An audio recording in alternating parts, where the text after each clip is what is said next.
Io mi faccio una bella pizza, vedete appresa a me.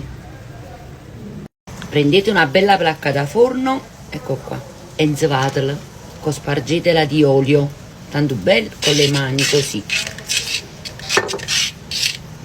Poi prendete metà dell'impasto che avete preparato nel primo video della pizza ad alta idratazione e iniziate a stenderlo con le mani nella placca da forno.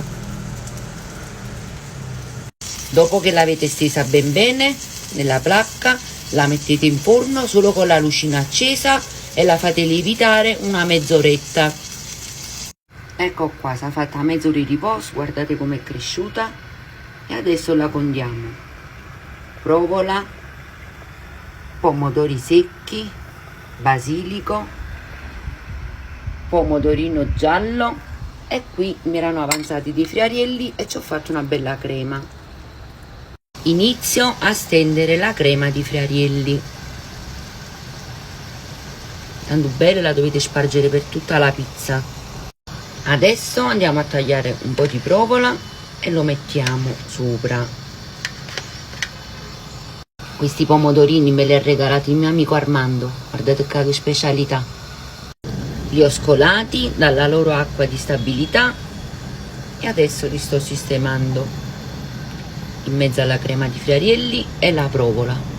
Adesso aggiungo qualche pomodorino secco,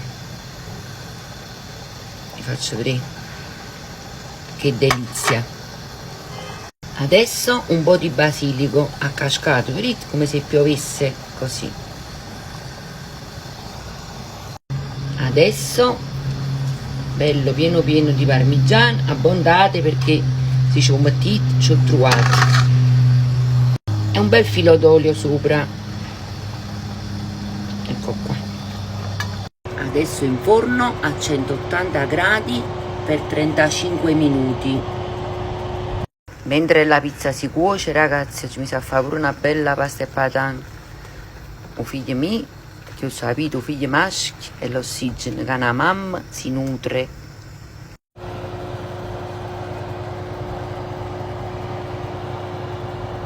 E adesso assaggiamo. Vi devo dire la verità, è come saporito. E mo buon appetito a tutti quanti.